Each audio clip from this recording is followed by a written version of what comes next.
Well, I want to welcome everybody to Eastman Indian Orchard's first annual Black History Month Oratorical virtual event.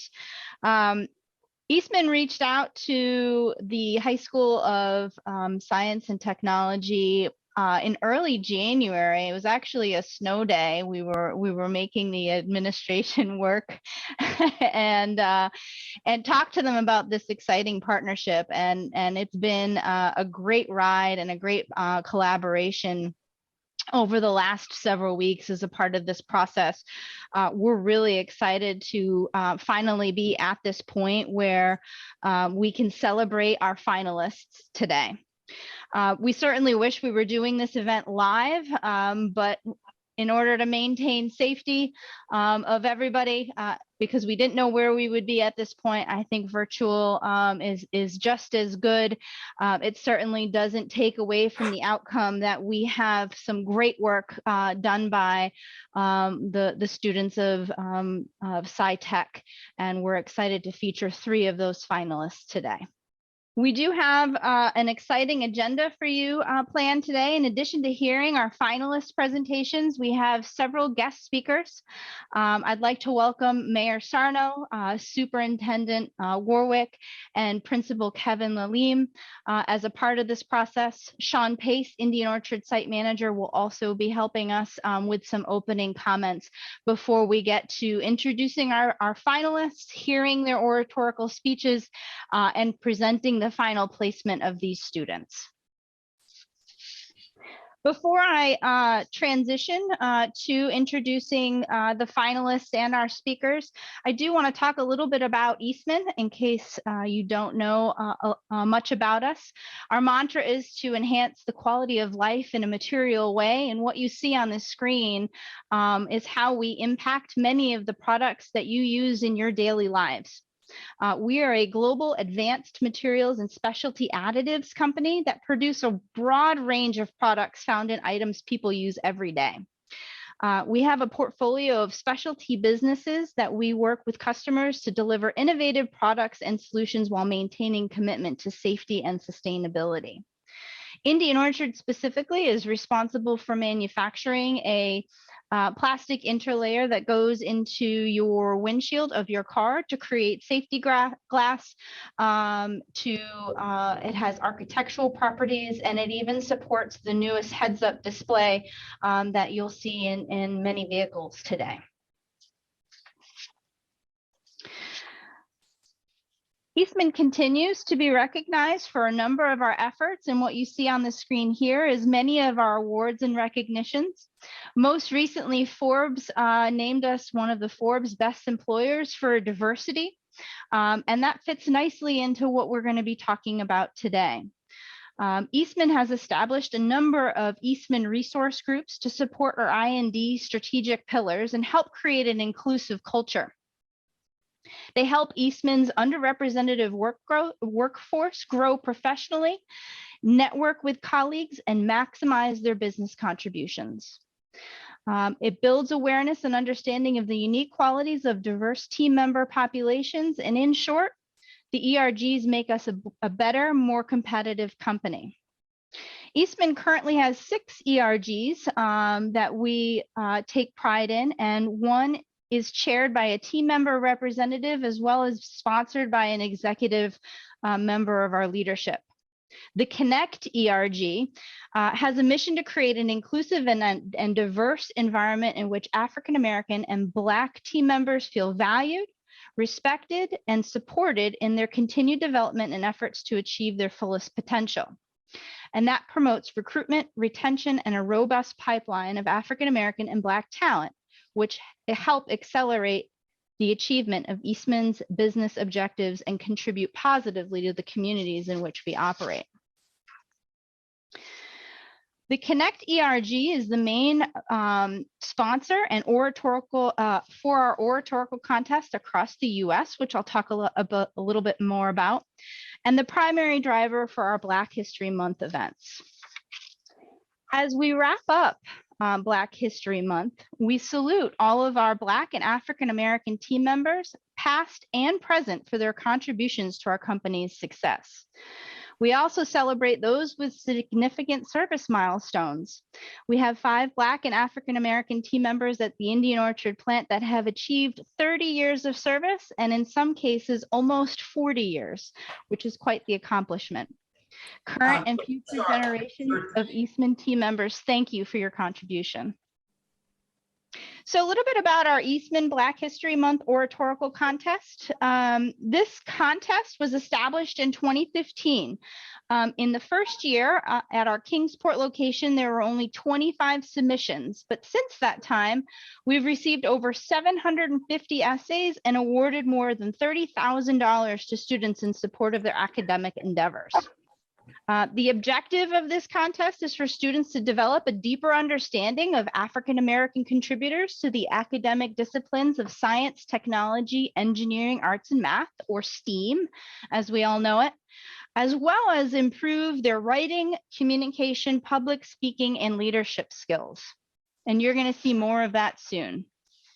Eastman Indian Orchard is really excited to have partnered with Springfield High School Science of Technology to offer our first ever Black History Month Oratorical Contest.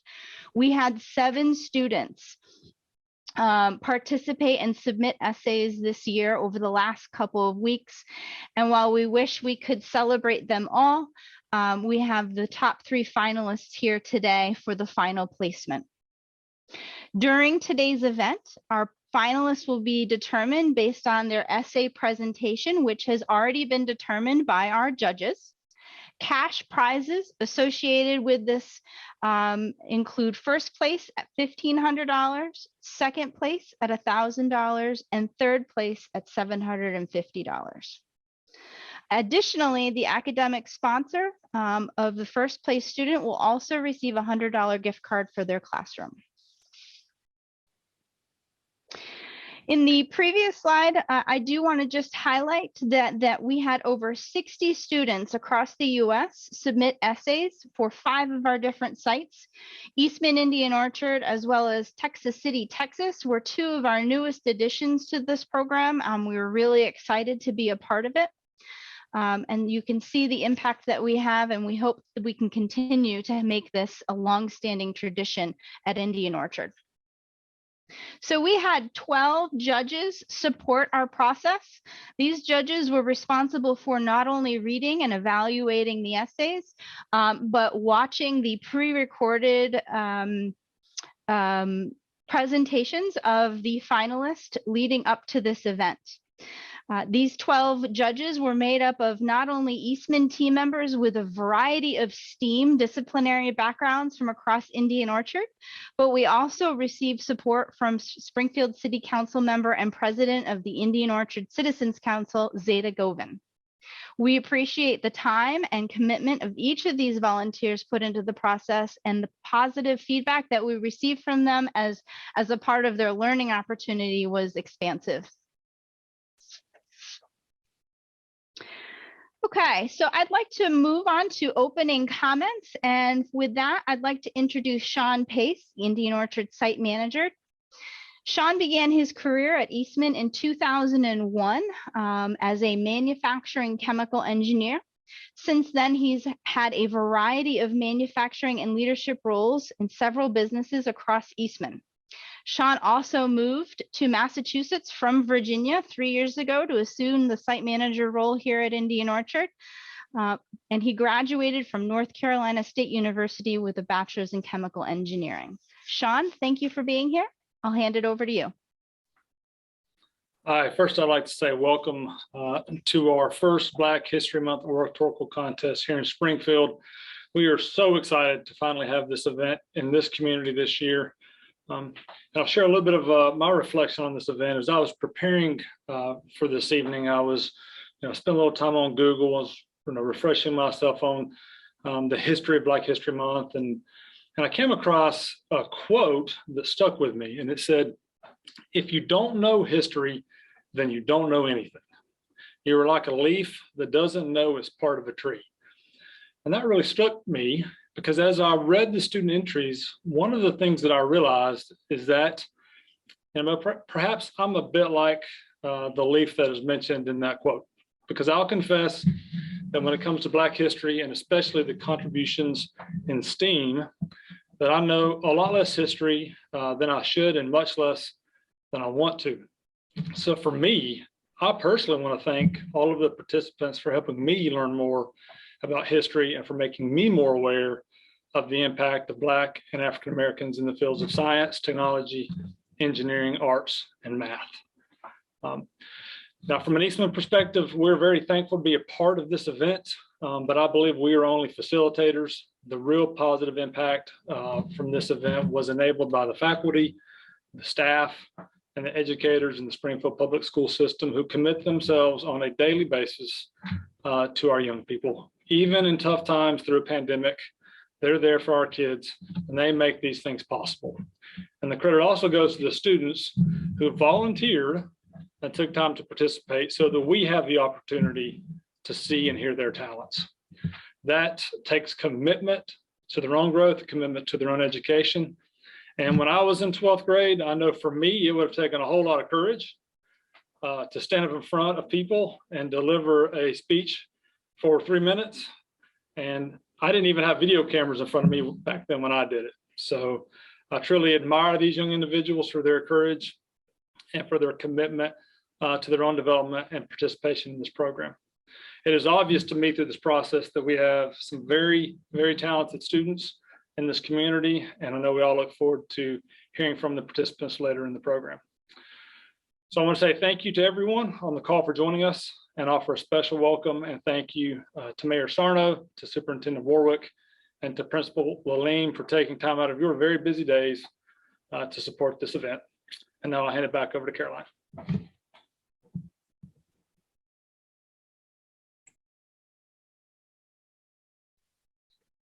Thank you, Shawn.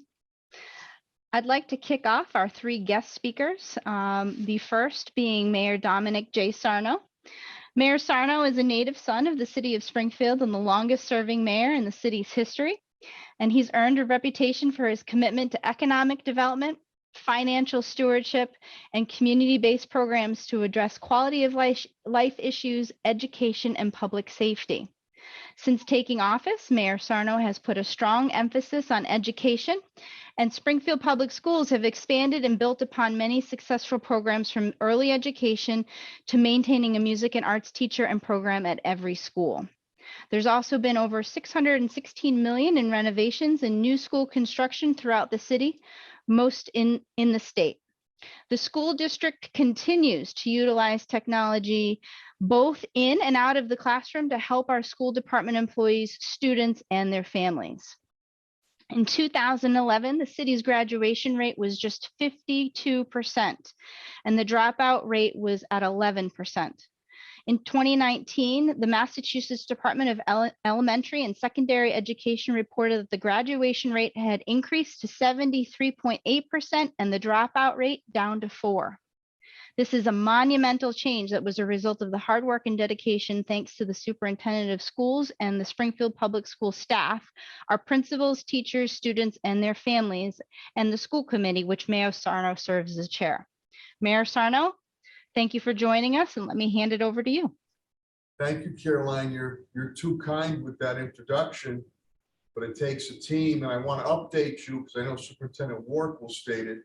Our graduation rate now is hovering at about 84%, and our dropout rate was 1.9%. So that is huge because of what you're doing.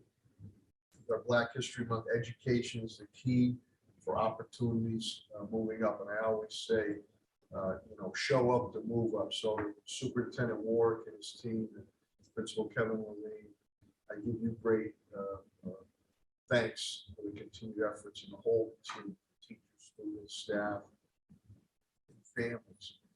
To Shawn Pace, with that beard, you're like Sean Connery now. I'm going to call you Sean Connery. I want to thank you for your leadership and in the orchard and your continued belief and investment here in the city of Springfield. You've been a great corporate citizen. I want to give a shout out to Focus Springfield, Brendan, and Halfback and Josue, helping put this together, and to Tony Signoli, Tony C, I know champions Eastman all the time. Did great, looked great, sounded great on Dave Matson's show this past Sunday. I'd also like to thank you, Shawn, and Eastman administration and all the employees that are watching now for your generosity. You've been a major, you were the major sponsor of our Bright Nights Ball, which was an outstanding event. And I got to tell you something, during the challenging times of COVID, which we are now moving to defeat, and it's so good to be maskless, how heartwarming was it when you made those lap desks for our students who were home, who might not have had an appropriate table, let alone a desk, but were on their bed and we had to be online, and that was so deeply appreciated. You made thousands of them for us, and we appreciate that. And to the Principal Lalime, to your students, an outstanding job at SciTech, great graduation rates and test scores there. And I know you're all great students. I know one of the students, I think it's Ms. Tarefa, who was recently awarded the Hadi Award, the Labora Award from SciTech there. So when Eastman reached out, plant manager Pace, and told me that they wanted to do this, we said we welcome it. And very generous in your scholarships that you're going to give, because every bit counts. Make our kids going for, you say STEAM, we say STEM, moving on to college, whether 2 year or 4 years. So we're deeply, deeply appreciative of the continued belief and investment on it. And we wish you continued success. I look forward to hearing each and every one of the speakers. So Eastman, again, thank you so much. And again, you say STEAM, we say STEM. But either way, it turns into green money for our students. So that's okay. That's okay. So thank you, Plant Manager Pace and your whole team. And to our Springfield Public School System, led by Superintendent Warwick and one of our great principals, Kevin Lalime. Thank you. With that, I'll shut up. Thank you so much. Thank you, Mayor Sarno. I'd now like to turn it over to our second guest speaker, Daniel J. Warwick, Superintendent of Springfield Public Schools.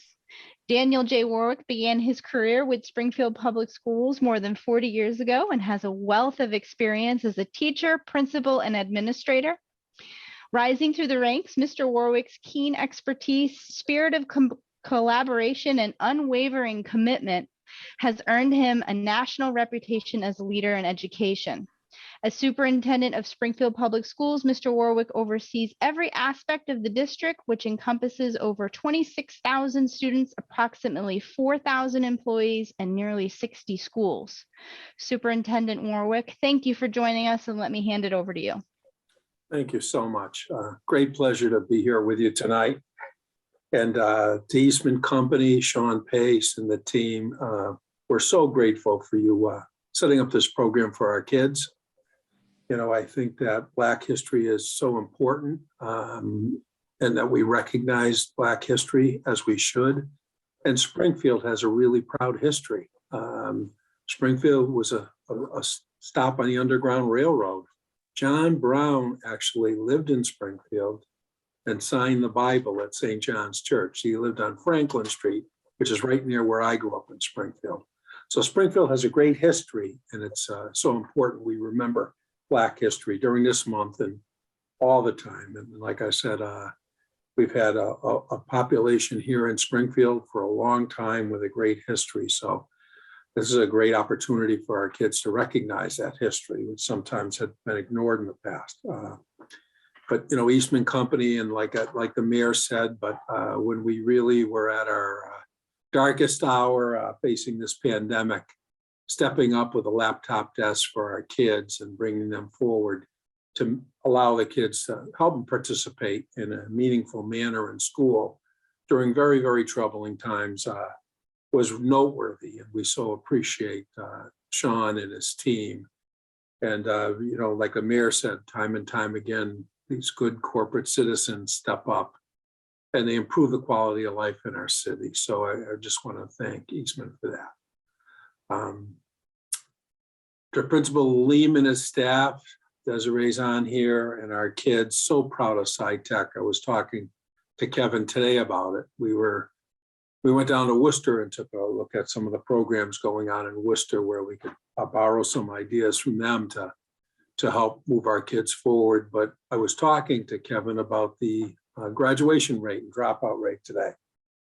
SciTech's graduation rate actually went from 39.9 under Kevin's leadership to over 90%. That's the best improvement in the Commonwealth of Massachusetts. So just great job, Kevin, Desiree, your staff, and your kids. Just can't say enough about it. And that kind of work is incredible. And the dropout rate is down to like 1%. I think it was like at 12 or 13. So it was absolutely incredible what the team has done at SciTech for our kids. So very, very proud of you and very, very proud of our kids. And, you know, oratorical skills are so important. So I think the idea of this contest is important.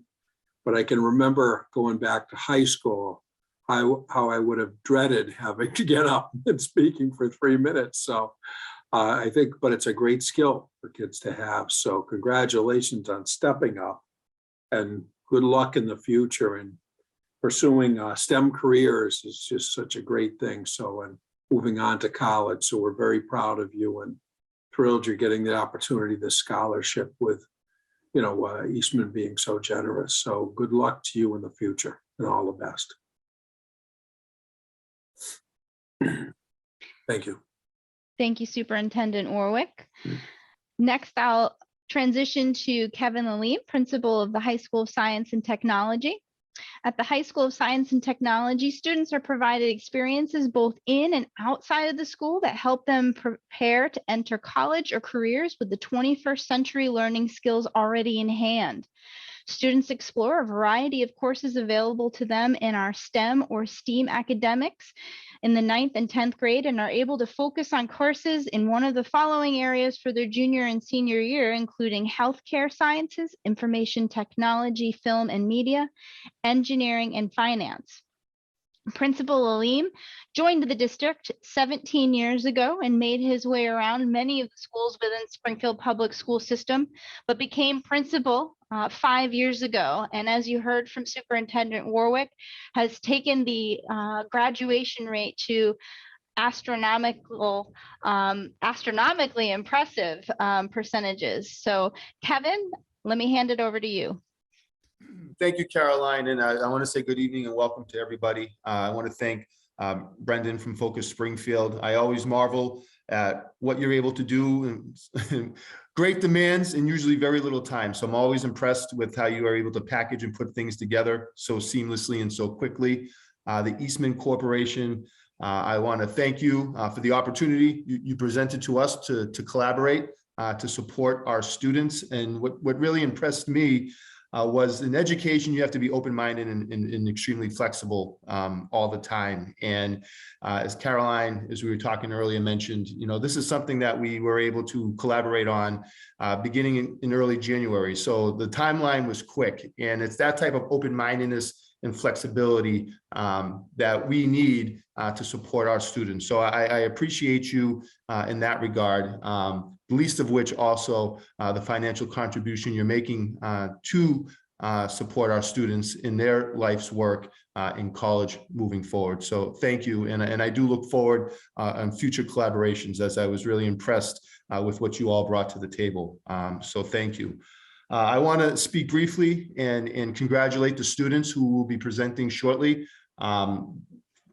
Each of them are both unique, hardworking, and very strong young women that will no doubt be successful in their future endeavors.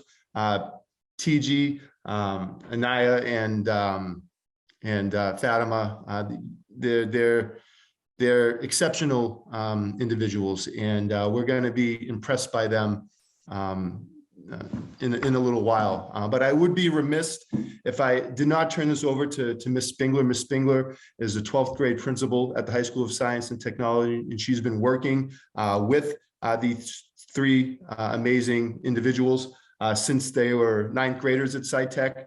So I think it's only fitting that she has the opportunity to speak on their behalf, as she has worked with them every day through a pandemic, and ultimately has supported them to be where they are right now. And so Ms. Spingler, if you will, I hand it over to you to speak about our 3 finalists. Thank you, everyone. Thank you, Mr. Lalime, and good evening to everyone with us tonight. I'd first like to congratulate our 3 young women for being our top 3 winners. This is a great accomplishment for them, so I'm really excited for the Eastman Oratorical competition. This is certainly a remarkable and ambitious group of young students who I've had the pleasure of working with, as Mr. Lalime said, for the past 4 years at the High School of Science and Technology. Just to kind of show you how impressive they are, I want to showcase just a couple things, as I'm really excited for their future and the success that we're going to see soon. Ayanna Lewis, she plans to attend Emmanuel College in the fall to study art therapy. So she's really getting into the STEAM field. She's taken many advanced placement courses over the last 4 years and is currently excelling in her AP Studio Art class. Next, we have Faduma Haji. She plans to go on and study computer science and communications next year. She's also the recipient of the John and Abigail Adams Scholarship this past fall. So it's been a great accomplishment for her this year. And last but not least, TG Tarif, which I know a lot of people know already for winning the Ahadi Award this year. TG has been accepted to the prestigious Caltech, where she's going to be studying biology and biomedical engineering in the fall. She is also a part of our new After Dark program, studying health assisting, where she's able to advance her work in the medical field. She's also had so many more accomplishments this year and over the last couple of years with her time at SciTech. So these are really just a great group of students, and thank you for letting me introduce a little bit about them. Thank you, Desiree. We appreciate the introduction. And we have the finalists on the screen here. Ayanna presented an essay on Augusta Savage. Faduma presented an essay on redefining public health, and TG provided an essay on Henrietta Lacks. Brandon, can we roll the oratorical? Oh, before we roll the oratorical speeches, let me just move on to one more slide real quick. Sorry. I'd like to go to the next slide on our academic sponsors. So this process is certainly not possible without the academic sponsors behind the scenes. I'd like to take a moment to recognize Rebecca Rees and Sabrina Sim McNeil. Both were the academic sponsors supporting all 7 of the students that submitted their essays over the last couple weeks. Rebecca has been teaching English in Springfield for 18 years at the High School of Science and Technology for 17. She's taught English at all grade levels, including AP Language and Composition and AP Literature and Composition, and this is her 3rd year as the department chair. She obtained a master's degree in literature from Westfield State University in 2008. Sabrina has been teaching at the High School of Science and Technology since 2005. She teaches U.S. History and Advanced Placement U.S. History, and she's also the History Department Chair as well as a Senior Class Advisor. Sabrina attended Western New England University, where she obtained a bachelor's in history and a master's degree in secondary education in history. Most recently, Sabrina earned a Grinspoon Pioneer Valley Excellence in Teaching Award to honor and acknowledge her positive contributions. In recognition of their support of these participants, Eastman will be providing both teachers with a $100 gift card toward the use of their classroom. We thank both of these academic sponsors for all of the work that they put in behind the scenes and believe that this gift card towards their classrooms is well deserved. Thank you, Rebecca and Sabrina. Augusta Savage is an African-American artist that wanted to help other African-American artists. have equal rights when it comes to their work. She went on to pursue art as a career, even though her father disliked her passion for it, and she went to open her own practices and studios for other artists like her to be able to do their work. She's very influential because she helped advocate for other African Americans who wanted to pursue this career and who wanted their voice to be heard. She specialized in realism when it came to her art, meaning that her pieces captured the raw emotion and feeling in the moment that people had when it came to things like the movements and everything. And when you have art and it's preserved, you can refer back to it easier than you can when it comes to things on like online sources and everything that can easily be tampered with. And if not for her, we wouldn't have representation for other African American artists who wanted to pursue this field, and a lot of their voices wouldn't be heard. And art is really a way to like preserve that moment for other people to be able to see and refer back to when they need it.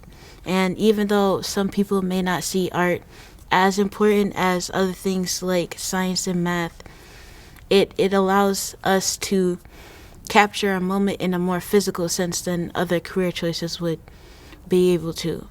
So while other people were making history like inventors and everything, she was helping preserve it for other generations to see. Redefining public health. MLK once said that of all forms of inequality, injustice in the healthcare is the most shocking and inhumane. Sophie B Jones was a medical doctor who made great contributions in the science field of public health. Public health is regarding the overall well-being of a community and reducing illnesses or diseases that could spread rapidly. She deployed a lot of time and effort in fighting equality for public health for Black individuals by bringing to light the disparities that are not publicly enlightened. She argued that to have an inclusive and successful public health, that the conditions the community is within has to be incorporated into the overall plan to improve the community. So that was in addition to the front line of the health responses that are already going to be implemented. She was born in Ontario, Canada, but later moved on to America because women and women of color did not have equal access or like equality in education. So she left the University of Toronto and went to University of Michigan Medical School, where she became the first African American woman to gain her health degree. And in similar fashion, she also went to Spelman College, where she became the first African American faculty member. She dedicated a lot of time in researching the disparities within the Black community and researching kind of what was preventing them from being as healthy as they can be. She wrote an article that was featured in the Annals of the American Academy of Public and Social Sciences, and this book features other authors of different disciplines where they can publicize their thoughts and ideas about important topics. Being ahead of her time a decade later, her words still hold truth, and Black communities are still struggling because they are not getting educated on health practices. They're in neighborhoods that are unsanitary and unsafe, and they don't have the equal access of jobs like their other counterparts. There's even implicit bias in today's healthcare where some doctors perform like surgeries or like other practices that are doing more harm than good because of preconceived notions that are not true. And by bringing up this topic, that helps those preconceived notions be reevaluated and break the cemented biases that those doctors could hold. To conclude, by bringing awareness to the health disparities faced by African Americans, she has done the important job of being a pioneer within this field. And as a society today, we can observe her thoughts and ideas and deliberate on how we can ensure a fair health, equality, and access for all. Henrietta Lacks was a Black woman who lived in Baltimore, Maryland in the 1950s. Although her family was poor, she treasured her family over anything else. At some point, Henrietta Lacks starts feeling cramps and pains in her abdominal region, but she refuses to go to the doctor because she didn't trust the nearby hospital, which is Johns Hopkins Hospital, but she also didn't want to take away from her role in her daily life. At some point, these cramps get so bad that she can't even function, and she decides to take the trip to the hospital. When she gets to the hospital, the doctors tell her that she has a progressive form of cervical cancer, and they tell her that the only way that they can try to reduce it is by doing radium treatments. When she gets these radium treatments done, not only does the cancer not reduce, but she ends up getting sterilized as a result. They tell her that the only next step is to try to remove this cancer mass surgically. Little did she know that when they would surgically remove this tissue, they would keep part of it for their own personal research without letting her know. Henrietta Lacks would later die at this hospital because of the progression of her cervical cancer. And within a year or so, the scientists would find out that her cell line was immortal. This was unheard of, and scientists had been looking for an immortal cell line for centuries because it was too difficult to test drugs and vaccinations on animals because it wouldn't transfer well to humans, and because normal human cell lines would die before they could get any progress. Her tissue and her cells would later impact virology, genomics, and medical ethics in a major way. One of these major ways was the testing of polio. At the time of Henrietta Lacks' death in the 1950s, polio was claiming 500,000 lives yearly. Although they already had a polio vaccine, they didn't have anything to test it on. They couldn't test it on animals because it couldn't be transferred to humans, and they couldn't test it on human cell lines because the human cell lines would die too quickly. When using Henrietta Lacks cells, they were able to approve a polio vaccine that significantly reduced the cases of polio and stopped it from claiming so many lives. This was similar to HPV. Scientists found out that the cervical cancer that Henrietta Lacks had was caused by a strain of HPV that was in her cells. Due to this fact, they were able to test an HPV vaccine on her cells, and due to this vaccine, they were able to reduce cases of HPV in young women by 2/3. And this led to the HPV vaccine that we have today, which has almost 100% efficacy rate. She was also one of the reasons that the Human Genome Project is what it is today. A scientist testing chemicals on her cells found out the exact number of chromosomes in a human cell due to the reaction. In 2018, the National Institute of Health tried to find out how much of an impact Henrietta Lacks had on publications, and found out there were 110 publications about HeLa cells in 9 different countries between the 1950s and 2018. Even now, during COVID, the reason that scientists were able to understand the virality of COVID and understand the significant problem that COVID would become in the coming years was due to the fact that they tested it on HeLa cells and saw how quickly it progressed. Despite this massive impact on society and science, the family didn't even know about this until 1973, 3 decades after her death. This is a gross example of malpractice and an abuse of power of the medical system towards people of color, similar to the Tuskegee experiment, gynecology, and sterilization of people of color. At the time, there was no standard practice for informed consent, especially from those who are poor or Black, and Henrietta Lacks' case was one of the first times that this was considered a problem. Johns Hopkins cites her case as one of the turning points in this perspective about medical ethics, and due to her and several other problems within the medical system in the past, we have the informed consent laws that we have today that would greatly punish researchers or scientists if they took tissue or cells in the way that they did in the 1950s. Without Henrietta Lacks, we would not have the vaccinations, the research in virology, the research in genomics, and the informed consent that we do today. Well done to all 3 of the finalists. For the presentation of the final placement, I'd like to introduce Don Pellerin. Don is a 35-year team member at Eastman. He works as a maintenance coordinator in our South Butte VAR operation, which manufactures PPB resin for our Saflex plastic interlayer. He's the primary interface between operations and maintenance and is responsible for coordinating work to ensure safe, reliable operations. Don, let me hand it over to you for the great news. Thank you, Caroline. Thank you to everybody that participated in this great event. Thank you to the Springfield Public Schools, to SciTech, and to Eastman Chemical for sponsoring such a great event. I feel pretty much honored and privileged to listen, to grade, and to judge some of the presentations that were heard here today. They were both, educational to me as a Black American, as an American in this country, in this world, and just listening to them and learning. I'm really greatly humbled by it. All the participants did a great job. A lot of hard work was put in. And like I said, thank you for the opportunity for being able to be one of the judges on the team. Do you have the list of those, Caroline? Of the winners? I do. Would you like me to share it? That'd be nice. Okay. In third place, we'd like to congratulate Ayanna Lewis for her essay and presentation on Augusta Savage. In second place, we'd like to congratulate Fatima Haji for her essay and presentation on redefining public health. And in first place, we'd like to congratulate TG for her essay and presentation on Henrietta Lacks. Great job, ladies.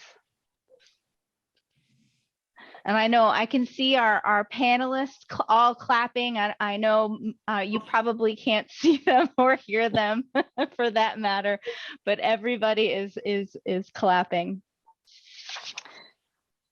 Before we close out our event, I know I've been emceeing this entire thing, and you've heard of me talking probably more than you want me to talk, but I do want to express a final congratulations to all three of our winners tonight and reinforce what Shawn said earlier, that we have some really talented young people in this community.